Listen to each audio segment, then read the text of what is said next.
बच्चन बाबूजी महाराज, चौथा भाग, बच्चन 70।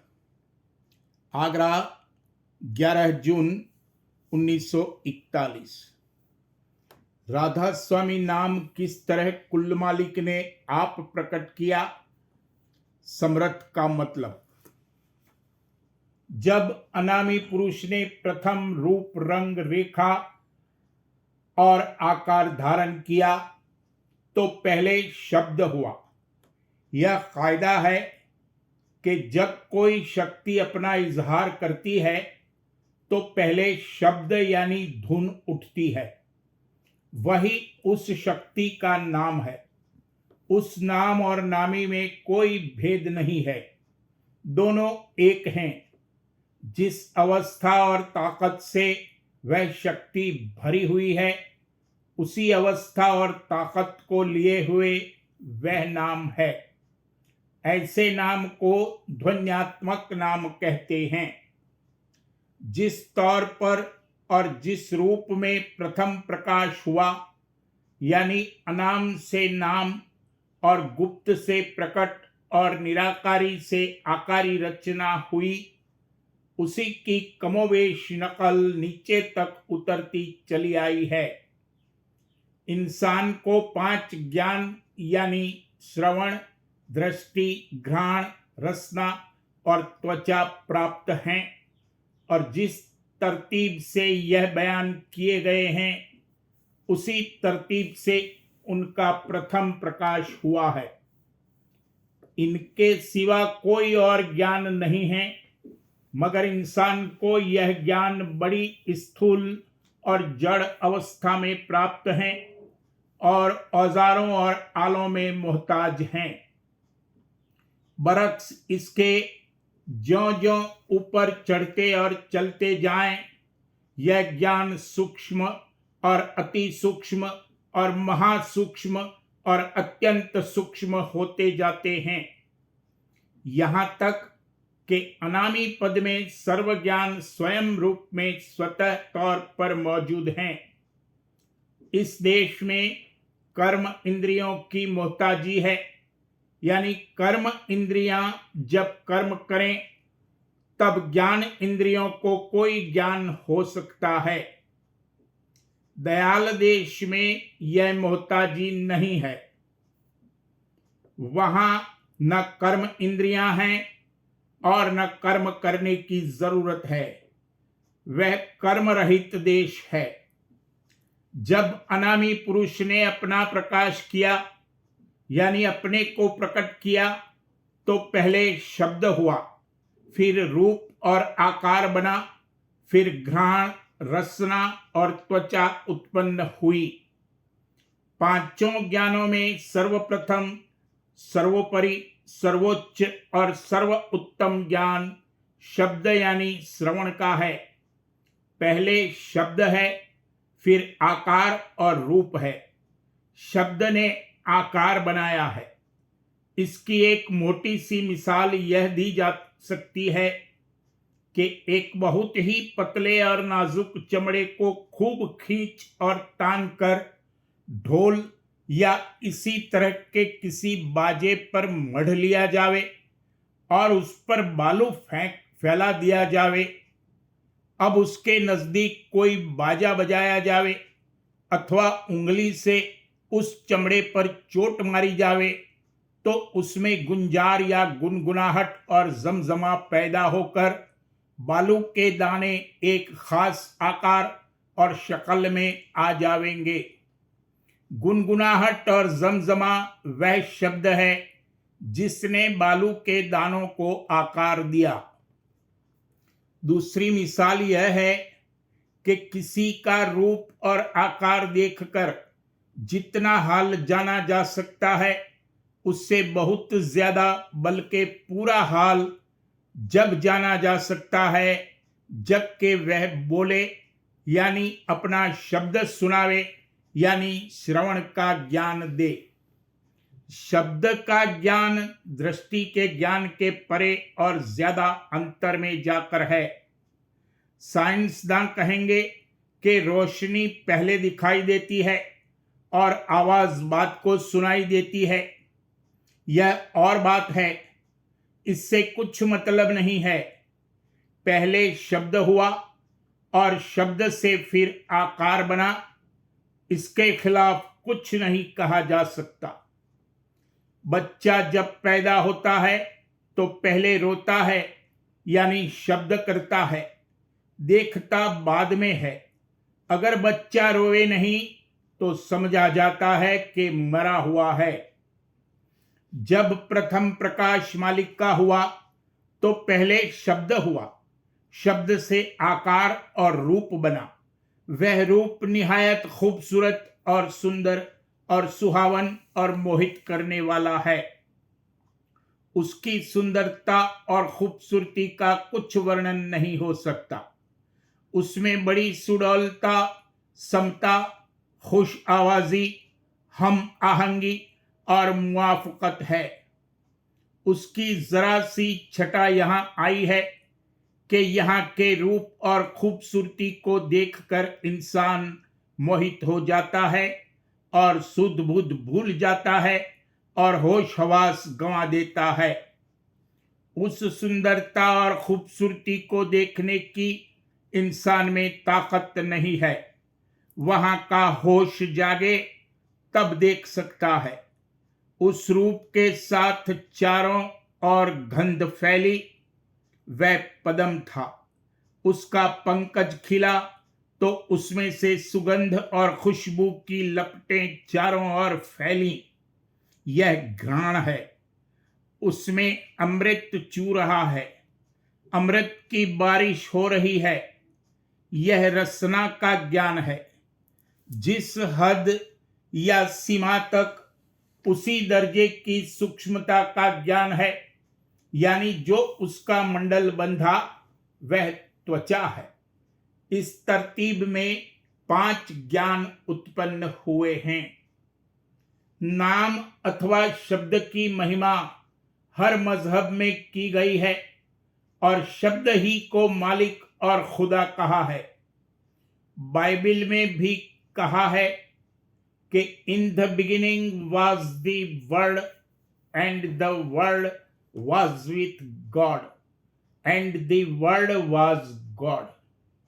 रचना से पूर्व की अवस्था का वर्णन करते हुए यह कहा जाता है कि अनामी पुरुष उन मुन सुन विस्माधि अवस्था में था। सिवा अनामी पुरुष के और कोई नहीं था, यानी पुरुष आप ही आप मौजूद था, दूसरा कोई नहीं था। आप ही आप न दूसर कोई। आप ही आप और दूसरा कोई नहीं, यह भाव स्व में है। अनामी पुरुष स्वयं और स्वतः निराधार और सर्व ज्ञानमय और सर्व आनंदमय और अपने में आप समाये हुए हैं। यह भाव स्व से प्रकट होता है। सबको घेरे हुए, यानी कुल रचना उसके घेरे में है। यह भाव स्व पर आग की मात्रा लगा देने से, यानी श्वास से प्रकट होता है। कुल रचना आंतरिक आकर्षण में खिंची हुई है। अगर आंतरिक आकर्षण कुल को अंतर में खींचे हुए न होता तो रचना का बिखेर हो जाता, वह कायम नहीं रह सकती थी। अंतर्मुख कशिश ही में सबका कयाम और हिफाजत है। सबको अंतर में अपनी जानिब खींचे हुए होने का भाव मी से प्रकट होता है। इस प्रकार आप ही आप होना, सबको घेरे हुए होना और सबको अपनी और अंतर्मुख आकर्षण से खींचे हुए होना, इस तरह की दशा स्वामी शब्द से प्रकट होती है। यही भाव सो एम आई में है। यह आदि शब्द है। अनामी पुरुष के समूह मुतलक का जो भास छुटा हुआ था, उसको संतों ने अपनी बोली में धुंधुकार कहा है। धुंधुकार अंधकार नहीं है। अंधकार के साथ उपाधि पैदा हुई है। धुंधुकार कहने से यह मतलब है कि वह भास रूपी चैतन्य बेतरतीब रखा हुआ था और बमुकाबले समूह मुतलक के उसमें चैतन्यता किसी कदर कम थी, जिसकी वजह से वह उस घाट पर बेहोश था, मगर वह बेहोशी बहुत ही खफीफ और हुबाबी सी थी, जो महज पुरुष के आकर्षण में आकर्षित होने और उससे तद्रूप होने से जाती रही। इस तरह से भास का चैतन्य अनादि समूह मुतलक के जानिब खींच रहा था। खींचते खींचते यह अवस्था आई कि अब भास वाला चैतन्य उस आकर्षण को जवाब नहीं देता, यानी उसमें नहीं खींचता। अब अगर धार निकले तो समूह बने और अचेत से चेत अवस्था में आवे। चुनांचे वक्त मुनासिब पर स्वामी के चरणों से धारा निकली। यह आदि धार राधा और आदि सूरत है, जिस गिलाफ की वजह से कि वह भास रूपी चैतन्य नहीं खींच सकता था, उसको छांट कर गिराना यह भाव रा में है। और इसमें जो वाइब्रेशन स्पिरिचुअल यानी लहर पैदा हुई, वह धा से प्रकट होती है। इस प्रकार उस तरफ से स्वामी धारा है और इस तरफ से चलने वाले के लिए पहले रा और पीछे धा है, यानी राधा स्वामी है। यह कुल मालिक का जाति सच्चा और ध्वन्यात्मक नाम है। यह किसी का बनाया हुआ या रखा हुआ नहीं है, बल्कि मालिक ने आप अपना नाम राधा स्वामी बतलाया और सुनाया। इस नाम की धुन अपने मंडल में और बाकी कुल रचना में अंतर के अंतर्गत हो रही है। राधा स्वामी उस धुन का वर्ण में रूप है। अगर उंगली भी उठाई जाती है तो पहले शक्ति अंतर में सिमटती है और फिर धार रूप में आकर काम करती है। यह उसी आदि भंडार और आदि धार की नकल है जो नीचे से नीचे तक उतरती चली आई है। स्वामी आदि भंडार अथवा शब्द है और राधा आदि सूरत अथवा धार है, जो स्वामी के चरणों से निकली और रचना करती हुई चली आई है। जहां उस धार ने ठेका लिया वहां वह शब्द है। जब धार निकली तो सुरत है। इस तरह सुरत से शब्द और शब्द से सुरत होती चली आई है। स्वामी प्रीतम है और राधा प्रेमी है। जहां प्रेमी और प्रीतम एक हो गए वहां राधा स्वामी हैं। स्वामी को सिवा राधा के और कोई नहीं देख सकता है। राधा में समाये तो स्वामी के चरणों में पहुंच सकता है और दर्शन कर सकता है।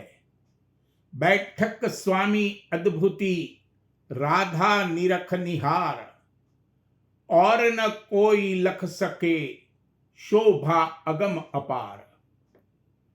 पिंड में 6 चक्र हैं, ब्रह्मांड में 6 कमल हैं, निर्मल चैतन्य देश में 6 पदम हैं। इन 18 के ऊपर यानी सबके मध्य के मध्य के मध्य में, अर्थात सबके अंतर के अंतर के अंतर्गत अकह अपार अगाध अनामी राधा स्वामी है। अंतर और ऊपर हम मानी हैं और इसी तरह बाहर और नीचे एक है। राम और कृष्ण ब्रह्मांड के नाम हैं। उनसे जो धारा निकली वह सीता और राधा है। सीताराम की सीताधार और राधा कृष्ण की राधाधार और हैं। राधा स्वामी की राधा आदि धार और आदि सुरत है और इसी तरह स्वामी आदि शब्द है। सीताराम की सीताधार और राधा कृष्ण की राधाधार में समाने से राम और कृष्ण के चरणों में यानी ब्रह्मांड में पहुंच सकता है। ब्रह्मांड के परे निर्मल चैतन्य देश में नहीं जा सकता। बिना राधा स्वामी की विधि पूर्वक आराधना किए हुए निर्मल चैतन्य देश में नहीं पहुंच सकता और बिना वहां पहुंचे पूर्ण उद्धार नहीं हो सकता। पिछले संतों ने गो सत्य नाम तक का ही भेद प्रकट किया, लेकिन धुरघर से वह वाकिफकार और जानकार थे। उस वक्त समय के अनुसार ज्यादा भेद खोलने की मौज नहीं थी, इसलिए धुरघर का भेद आमतौर पर नहीं प्रकट किया, मगर अपनी वाणी में इशारे जरूर कर दिए हैं। कबीर साहब ने कहा है कि हम धुरघर के भेदी हैं, मगर हमको सतनाम तक का ही भेद देने का हुक्म है।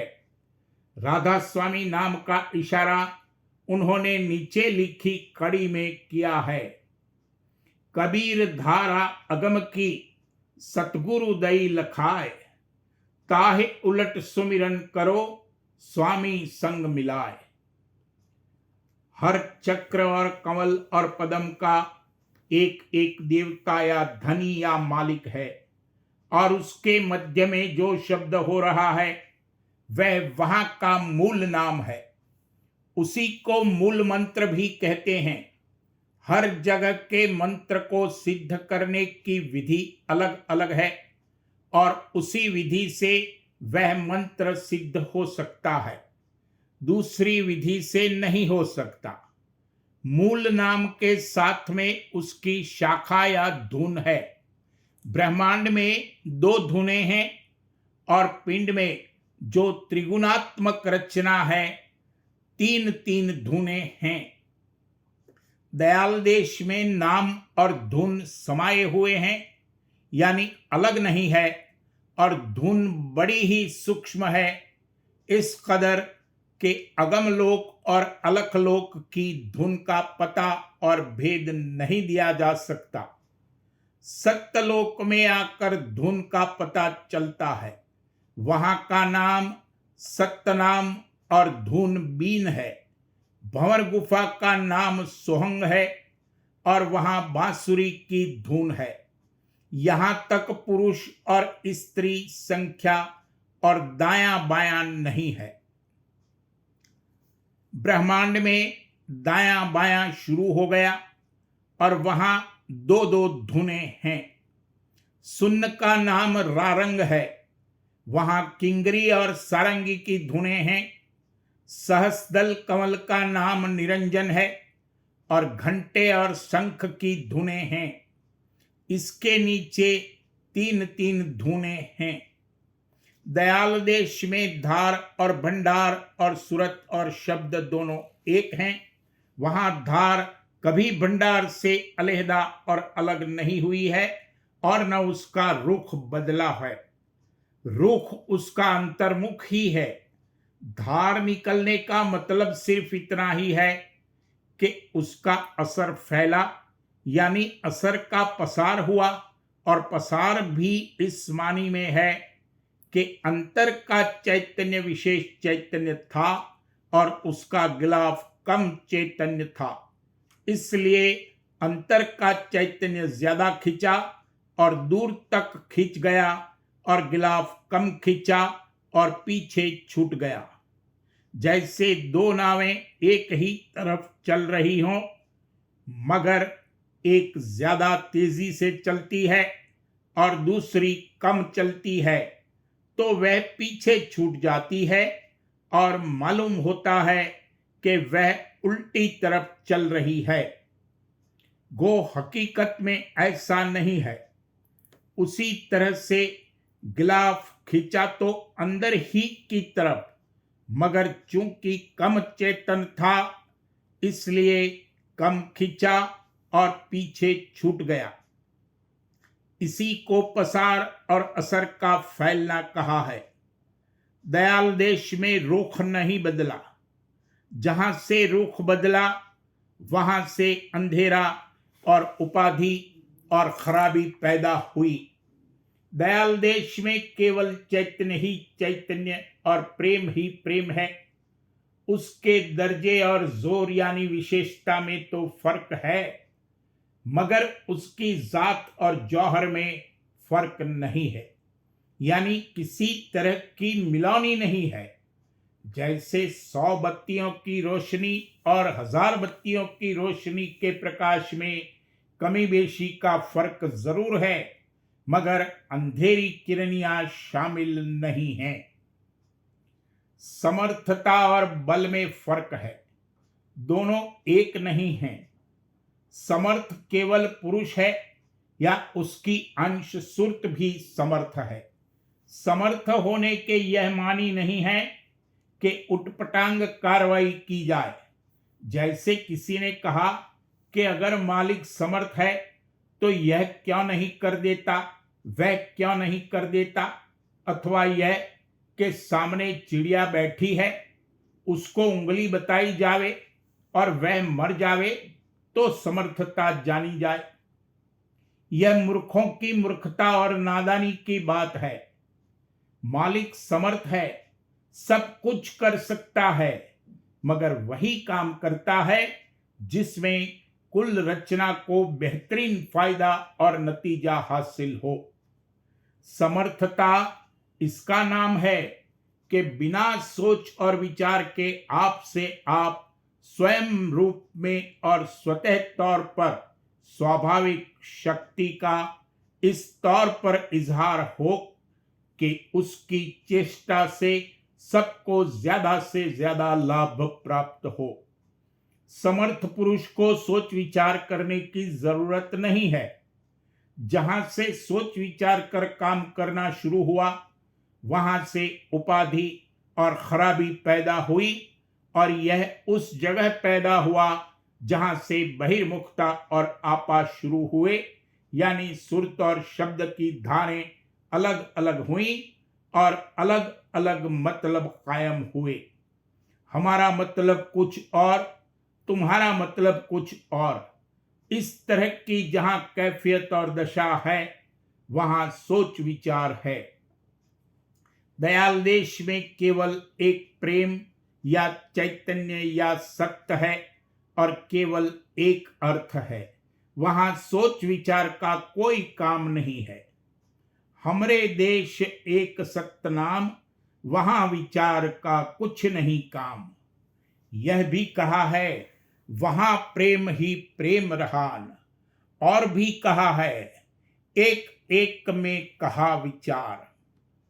जिस जगह ज्ञान में कमी है, यानी पूर्ण ज्ञान नहीं है, वहां सोचने विचारने की जरूरत होती है। मालिक को सर्व ज्ञान स्वयं और स्वतः और संपूर्ण अंग में प्राप्त है, इसलिए उसको सोचने विचारने, चलने फिरने, डोलने, बोलने और कहने की जरूरत नहीं है। यही समर्थता है। मालिक समर्थ है। दयाल देश अर्थ है, ब्रह्मांड देश व्यर्थ है और पिंड देश अनर्थ है। अनर्थ और व्यर्थ से निकलकर अर्थ प्राप्त हो और समर्थ के चरणों में समाये, तब राधा स्वामी मत के अनुसार पूर्ण उद्धार हो। रचना के नीचे के सिरे में यानी पैंदे में भी कमोबेश वही कैफियत है जो रचना के ऊपर के सिरे में है, यानी पैंदे में भी सोच विचार नहीं है, मगर ऊपर यह कैफियत बवजह अत्यंत चैतन्यता के है और नीचे पैंदे में यही कैफियत बवजह अत्यंत न्यूनता के है। यानी पैंदे में इस कदर चैतन्यता ही नहीं है कि वह कोई चेष्टा करे। जिस हालत में पड़ा है उस हालत में पड़ा है। सिर्फ इतनी सी चैतन्यता है कि वह कायम रहे, यानी स्थिति भर है, वरना कोई सोच विचार या चेष्टा आदि नहीं है।